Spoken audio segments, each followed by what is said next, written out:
Hello दोस्तों, स्वागत आप सभी का फिर से हमारे यूट्यूब चैनल पे। आज हम बात करेंगे मोनोसेफ 4200 टैबलेट के बारे में। क्या इसके यूज़ हैं, कौन से यूज़ कर सकता है, कौन से यूज़ नहीं कर सकता, क्या इसके साइड इफ़ेक्ट देखने को मिल सकते हैं।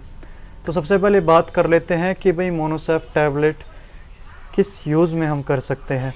अगर किसी को साइनस की प्रॉब्लम है तो वो उसे बिल्कुल ठीक कर सकती है, क्योंकि एक एंटीबायोटिक टैबलेट है। उसके बाद हम देख लेते हैं कि किसी को पेशाब में जलन होता है। उसके बाद हमें अगर कोई फीवर है तो उस समय भी ये बहुत अच्छा काम करती है, या फिर हमारे कान में या फिर हमारे शरीर पे कहीं भी कोई फुंसी फोड़ा होता है तो हम उसके लिए भी टैबलेट को यूज़ कर सकते हैं। तो अब हम इसकी डोजेस की बात कर लेते हैं। तो डोज इसकी क्या है, वैसे तो हमें डॉक्टर से कंसल्ट करने के बाद इस मेडिसिन को खाना चाहिए, लेकिन अगर आप ये मेडिसिन खाते हैं तो आप सुबह शाम खाना खाने के बाद एक एक टैबलेट ले सकते हैं।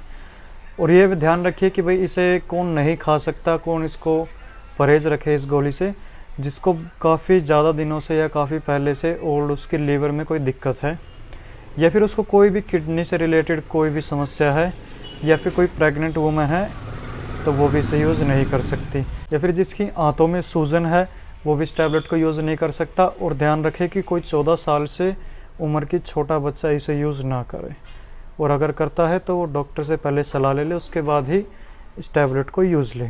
उसके बाद हम जान लेते हैं इसके फ़ायदे क्या क्या हो सकते हैं। इसके फ़ायदे को अगर हम देखें तो जैसे कि हमारे कान में कभी फोड़ा या फुंसी हो जाता है तो उसे बहुत बेहतरीन तरीके से ठीक कर देता है। उसके बाद अगर हमें न्यूमोनिया की शिकायत है तो वो भी इसे बिल्कुल ठीक कर देता है, या फिर हमारे पेशाब के रास्ते में जलन हो रही है तो उसके लिए भी बहुत कारगर दवाई है। अगर हमारे पास फीवर है, हमको फीवर हो गया है तो फीवर के लिए भी बहुत अच्छी मेडिसिन है, आप इसे दे सकते हो।